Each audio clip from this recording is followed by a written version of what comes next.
প্রিয় দর্শক, আসসালামু আলাইকুম।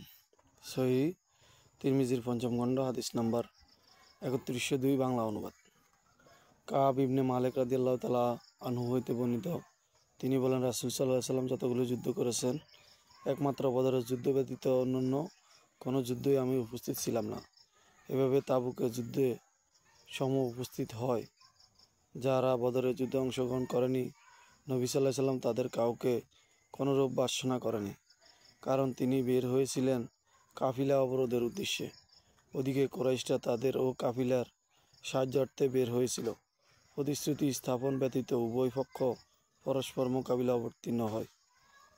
যেমন আল্লাহ তাআলা বলেছেন, আমার জীবনের শপথ, মানুষের দৃষ্টিতে রাসূল সাল্লাল্লাহু আলাইহি সাল্লামের উপস্থিতি উৎকৃষ্ট স্থান হচ্ছে বদরই, কিন্তু আমি আকবরী রাতে আমার বায়াতের উপর মর্যাদা দিয়ে তাতে বদরের অংশগ্রহণ করাকে পছন্দ করিনি, কারণ সে লাইলাতুল আকাবায় আমি বায়াত করেছি এবং আমরা এখানে ইসলামের উপর সুদৃঢ় হয়ে গিয়েছি।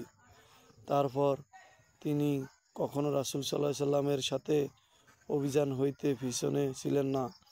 এভাবে তাবুকে যুদ্ধ পালা আসে,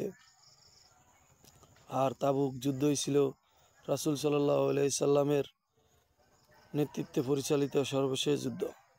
যোদ্ধাদের যাত্রা শুরুর জন্য নবী সাল্লাল্লাহু আলাইহি সাল্লাম নির্দেশ দিলেন।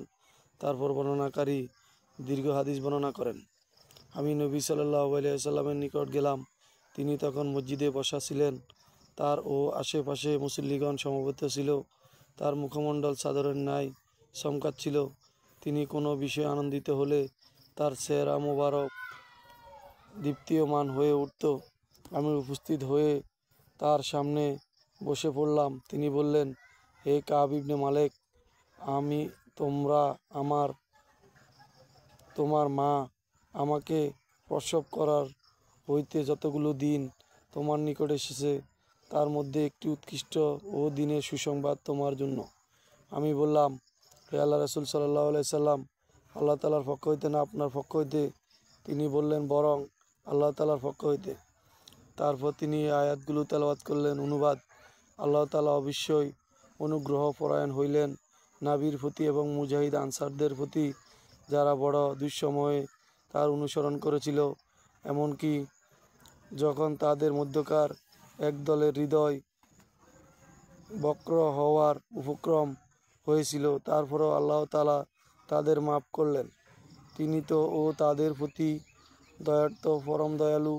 এবং অপর ও তিনজনকে, যাদেরকে পিছনে রাখা হয়েছিল, যখন পৃথিবী বিস্তৃত হওয়া সত্ত্বেও তাদের জন্য সংকুচিত হয়ে গেল এবং তাদের জীবন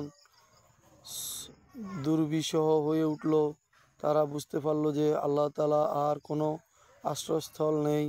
অতঃপর তিনি তাদের প্রতি দয়া হইলেন যাতে তারা ফিরে আসে। অবশ্যই আল্লাহ তাআলা তওবা কবুলকারীময়, দয়াময়। সূরা আত-তাওবা 117 থেকে 118 নম্বর আয়াত। বর্ণনাকারী বলেন, এই আয়াতগুলো আমাদের সম্পর্কে অবতীর্ণ হয়েছে।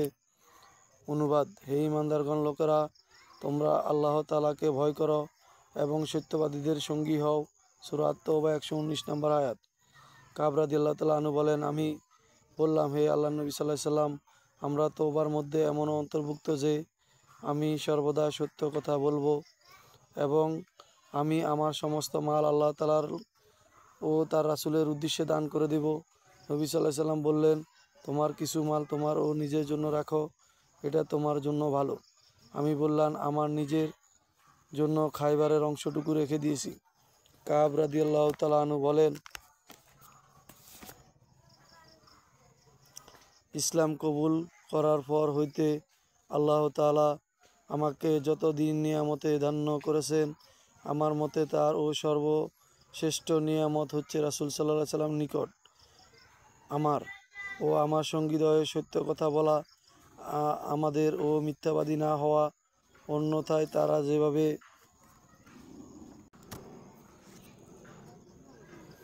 ধ্বংস হয়েছে, আমরা তদ্রূপ ধ্বংস হইতাম। আমি আশা করি সত্য বলার ব্যাপারে আল্লাহ তাআলা যেন আমার ন্যায় এত বড় পরীক্ষা আর কাউকে না ফেলে। আমি আর কখনো মিথ্যা বলিনি। আমি আশা করি অবশিষ্ট দিনগুলো যেন আল্লাহ তাআলা আমাকে হেফাজত করেন। হাদিসটি সহিহ আবু দাউদে 1912, বুখারীতে 4676 এবং মুসলিমে রয়েছে। একাধিক সনদে হাদিসটি হাসান সহিহ হিসেবে বর্ণিত রয়েছে। তার চাচা ওবায়দুল্লাহ হইতে তিনি কাব রাদিয়াল্লাহু তাআলা আনহু সূত্রে এবং আব্দুল্লাহ ইবনে কাব ইবনে মালিক রাদিয়াল্লাহু তাআলা আনহু হইতে এবং কাব ইবনে মালিক রাদিয়াল্লাহু তাআলা আনহু হইতে এবং ইউনুস ইবনু ইয়াজিদও বর্ণনা করেছেন একইভাবে হাদিস।